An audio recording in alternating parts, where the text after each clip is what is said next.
Hello student, this is sixth and last part of web service and mobile technology. In this video tutorial, we are discuss on the topic of SMS, MMS, 3G and 4G. SMS SMS Short Message Service. SMS का full form short message service होता है. User standardised communication protocol to enable mobile device to exchange short text message to other. SMS use करता है standardised communication protocol का, और इस protocol का इस्तेमाल करके वो टेक्स्ट मैसेज को एक्सचेंज करता है. तो वो किसी भी टेक्स्ट मैसेज को सेंड कर सकता है और रिसीव कर सकता है.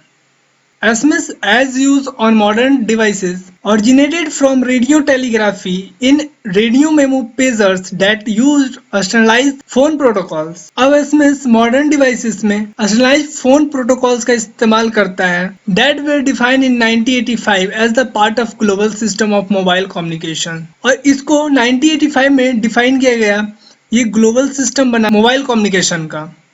और ये global system for mobile communications को क्या कहते हैं? GSM, series of standard. ये GSM एक स्टैंडर्ड मापक है. It allow the user to send and receive message of up to 160 alpha numerical character from GSM mobile.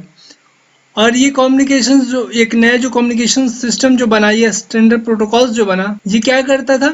ये 160 अल्फाबेट या न्यूमेरिकल कैरेक्टर को एक GSM मोबाइल से दूसरे GSM मोबाइल में एक्सचेंज करने के लिए इस्तेमाल किया जाता था. MMS का full form multimedia messaging service होता है. It is popularly used for sending text message along with multimedia content. MMS क्या करता था? इसका इस्तेमाल मैसेज जो टाइप टेक्स्ट होते थे उसके साथ साथ ये मल्टीमीडिया कंटेंट को भी सेंड कर सकता था, जैसे कि फोटोज, वीडियोज, ऑडियो, ये सारे मल्टीमीडिया कंटेंट्स को भी शेयर कर सकता था. From cell phone over a cellular network. और ये सेलुलर नेटवर्क था और ये सेल फोन्स के ऊपर रन करता था. It is extend version of SMS. और ये SMS का एक्सटेंड वर्जन था. And allow the exchange of text message greater than 160 character in length. और इससे दूसरा फायदा ये भी होता था कि पहले हम लोग 160 कैरेक्टर अल्फाबेट न्यूमेरिकल्स जो भी हो हम सेंड कर सकते थे, पर MMS के आ जाने के बाद हम मल्टीमीडिया कंटेंट के साथ साथ जो मैसेज भी सेंड करते थे वो 160 कैरेक्टर से ज़्यादा हो सकता था. Media companies has utilise MMS on commercial basis. जो मीडिया कंपनी होती है जो आपको अब तक न्यूज़ पहुंचाती है, वो सारी कंपनी इसे कॉमर्शियल बेसिस पे यूज़ करती है as a method of delivering breaking news. और इसके इस्तेमाल करके क्या आपको जो ब्रेकिंग न्यूज़ आपको मिलता है, जो भी घटना तुरंत घटित हो रही है आपको तुरंत दिखाई देता है अपने टेलीविजन स्क्रीन पे.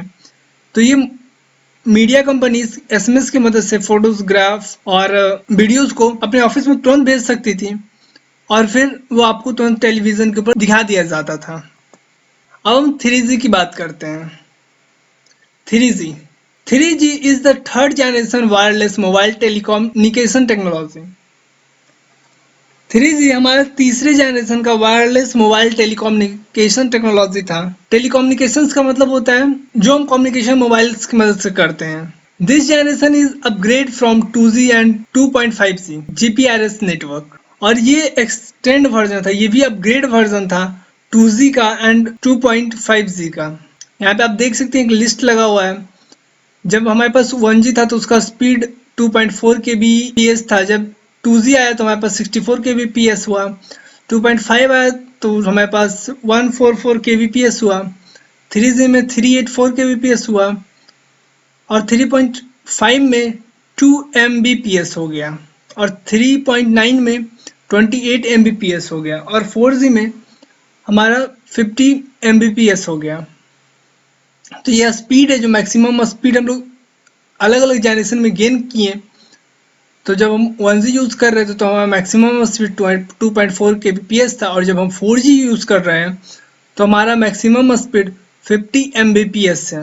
It provides fastest internet speed than previous one. और 3G क्या था? जो प्रीवियस वन जैसे 2G 2.5G इससे ज़्यादा फास्ट था.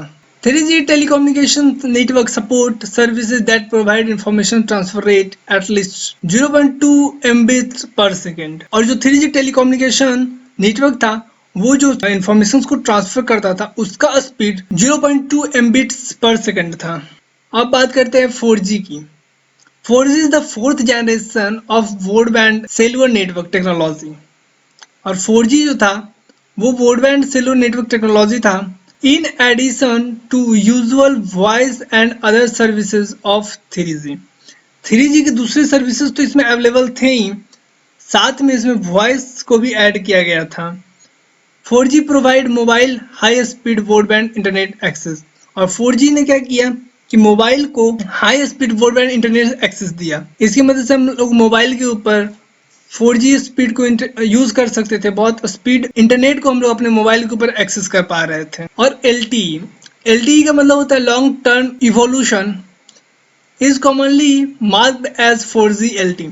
और LTE को हम लोग जाने 4G LTE की मदद से, और एडवांस 4G और 4G के एडवांस के नाम पे इसे हम लोग जाने, but not necessarily meet the technical criteria of 4G wireless service. पर ये 4G LTE जो था वो 4G वायरलेस सर्विस के क्राइटेरिया से बिल्कुल मेल नहीं खाता था। अब हम थोड़ा सा ब्रीफ नॉलेज और लेते हैं इस जनरेशन के बारे में।